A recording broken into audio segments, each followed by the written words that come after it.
தேவனுடைய பரிசுத்த நாமங்களுக்கு துதி கன மகிமை உண்டாவதாக. அப்போஸ்தலர் 2ஆம் அதிகாரத்திலிருந்து ஆவியானுடைய நடத்துதலை ஆவியானவர் பெற்றுக்கொண்ட ஆவியானவரை பெற்றுக்கொண்ட பேதுருடைய பிரசங்கத்தை, ஊழியத்தை, அங்கே அதை பேசும்போது ஜனங்கள் இருதயம் குத்தப்படுவதை, தெய்வத்தை ஏற்றுக்கொள்வதை பார்த்து கொண்டு வருகிறோம். தொடர்ந்தும் அதே 2ஆம் அதிகாரத்துல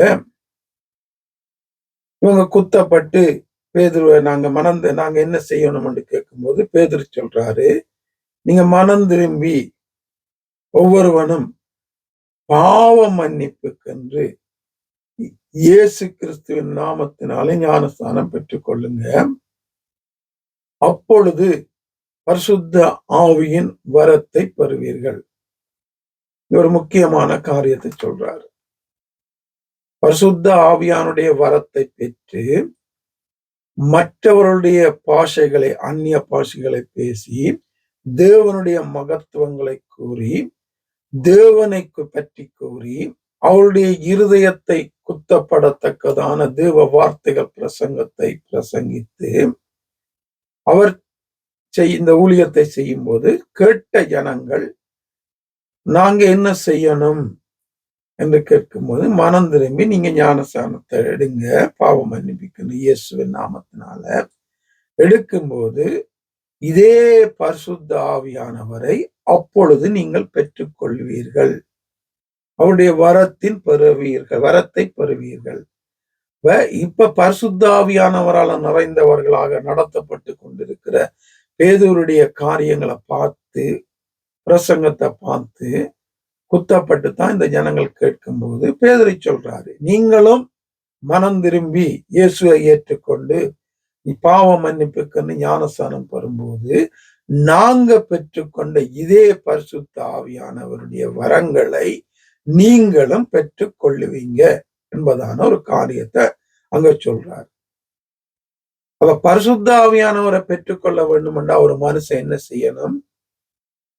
தேவனுடைய வார்த்தையை கேட்கணும், அதன் மூலமாக உணர்த்தப்படணும், உண்மையாக மனம் திரும்பணும், மனம் திரும்பி இயேசுவின் நாமத்துல ஞானஸ்தானம் எடுத்துக்கொள்ளணும். எடுக்கும்போது பரிசுத்த ஆவியானவரை வாக்குத்தத்தம் பண்ணின அந்த பரிசுத்த ஆவியானவரை தெய்வம் ஒவ்வொரு மனிதனுக்கும் கொடுப்பாரு.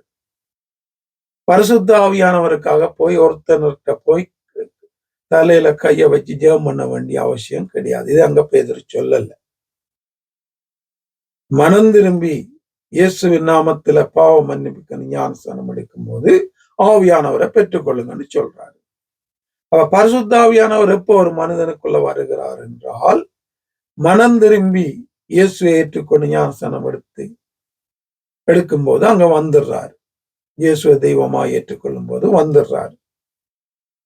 இவருக்காக அலைய வேண்டிய காரியங்கள் கிடையாது.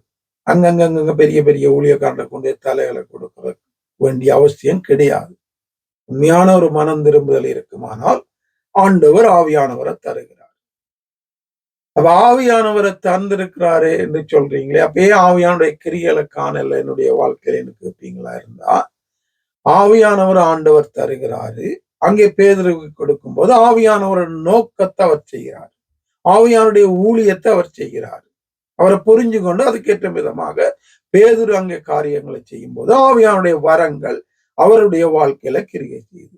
இன்றைக்கு எங்களுடைய வாழ்க்கையில ஆவியானுடைய வரங்களை ஏன் கிரியை செய்யலன்னா, ஆவியானவரை சரியா புரிஞ்சு கொண்டு அவருக்கு ஏற்ற விதமாக நாங்க வாழல, ஊழியங்களை செய்யல, காரியங்களை செய்யல. அதால ஆவியானவர் கிரியை செய்ய மாட்டாரு. சொந்த ஞானத்துல, புத்தியில, பலத்துல, பெருமையில, லாபத்துக்காக காரியங்களை நாங்க செய்யும் போது அங்கே ஆவியானவர் கிரியை செய்ய மாட்டாரு. யாரெல்லாம் தெய்வத்துடைய நாமம் அறிவிக்கப்பட வேண்டும், சத்தியம் சத்தியமாக போதிக்கப்பட்டு ஜனங்களுடைய இருதயத்துல குத்தப்பட்டு அவர்கள் மனம் திரும்பி தெய்வத்தை ஏற்றுக்கொள்ள வேண்டும், தெய்வத்தை மகிமைப்படுத்த வேண்டும், தேவனிடம் போக வேண்டும், என்று ஊழியம் செய்கிறார்களோ அவர்களுடைய ஊழியத்துல ஆவியானவர் கிரியை செய்வார். எல்லாருக்கும் அவர் இருக்கிறாரு, அவர் போறதில்லை.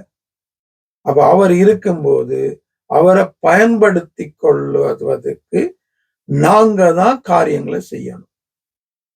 நாங்க தான் அவரை புரிஞ்சு, ஊழியங்களை புரிஞ்சு, சித்தத்தை புரிஞ்சு, திட்டத்தை புரிஞ்சு, சத்தியத்தை சத்தியமா போதித்து காரியங்களை செய்யும் போது ஆவியானவர் எங்களுக்குள்ளேயும் இருந்து கிரியை செய்வார் என்பதுல எந்த சந்தேகம் கிடையாது. தொடர்ந்து ஆவியானவர் ஒவ்வொருத்தரையும் வழி நடத்துவாராக. ஆமென்.